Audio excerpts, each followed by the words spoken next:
Student, ये question in context with quantum mechanics, एक student ने मेरे से डाउट पूछा कि ये वाई क्यों है, दोबारा समझाइए।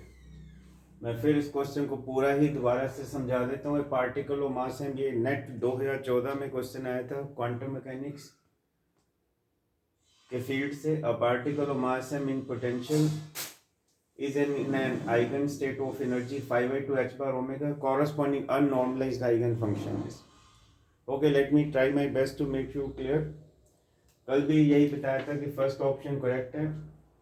इस प्रकार से इसको लिखा था 4 ओमेगा स्केयर इज 2 ओमेगा का होल स्केयर, और ये ओमेगा स्केयर एक्स स्केयर के साथ 2 ओमेगा है। इसका तो oscillation frequency 2 omega along X axis.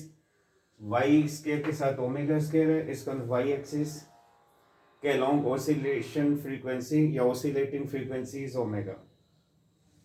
Total energy of particle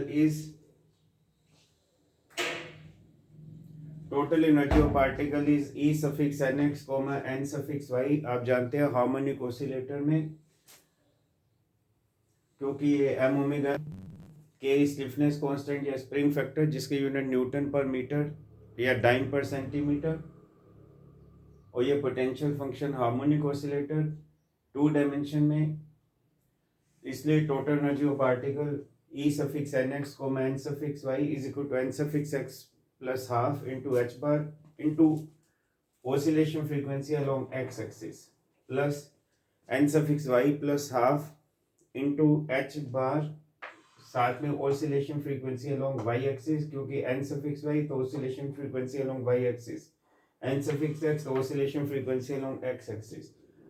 और if I substitute n suffix x equal to 0 and n suffix y equal to 1, तो मेरे को ये आइगन स्टेट विद एनर्जी 5/2 तो एनर्जी 5/2 h bar omega हमें मिलता है। तो this can be obtained only when I select n suffix x 0 and n suffix y as 1। On the other extreme अगर आप इनको इंटरचेंज करेंगे, आप कहेंगे कि दूसरा परमुटेशन क्यों नहीं लिया, n suffix x equal to 1 n suffix y equal to 0 लेके बताइए। अगर मैं ये लेता हूँ n suffix x is 1 तो ये 3/2, और ये यहाँ पे मैंने n suffix y 0 रखा तो ये हाफ, तो सिंप्लीफाई करके 7/2 h bar ओमेगा, पर गिवन तो 5/2 h bar ओमेगा, इसलिए इस कॉम्बिनेशन को, इस परमुटेशन को डिस्कार्ड करेंगे। So required wave function associated with n suffix x equal to 0 n suffix y equal to 1 should be, wave function harmonic oscillator में लिखने के लिए 3 इंग्रेडिएंट्स चाहिए थे: normalisation constant, Gaussian function, Hermite polynomial. और चूंकि ये 2 डायमेंशन में लिख रहे हैं तो यहाँ सफिक्स nx सफिक्स ny, यहाँ सफिक्स nx सफिक्स ny, यहाँ पे x square plus y square, यहाँ अल्फा x, यहाँ अल्फा y, ये Hermite polynomial of order n suffix y, ये Hermite polynomial of order n suffix x। फिर n suffix x is 0, क्योंकि मुझे ये वाला कॉम्बिनेशन चाहिए जिसने 5/2 h bar ओमेगा दिया, वो n suffix x 0 n suffix y is 1, तो यहाँ 1 आ जाएगा, यहाँ 0 आ जाएगा, यहाँ हर्माइट पॉलिनोमियल ऑफ ऑर्डर 0, यहाँ हर्माइट पॉलिनोमियल ऑफ ऑर्डर 1। तो यहाँ पे वो सफिक्स लिख दिए 0 एंड 1, और ये ओपन किया गॉसियन फंक्शन h, यहाँ 0 आएगा, यहाँ 1 आएगा।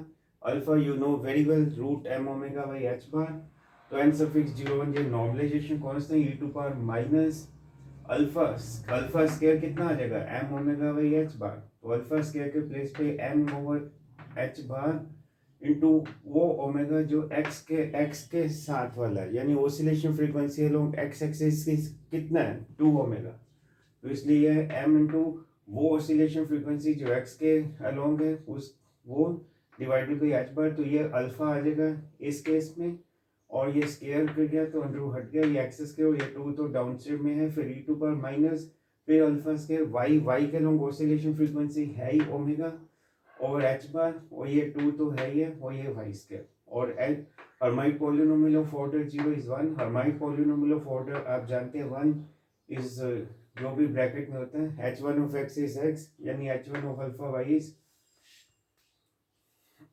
h1 of x is 2x, तो h1 of alpha y is 2 alpha y।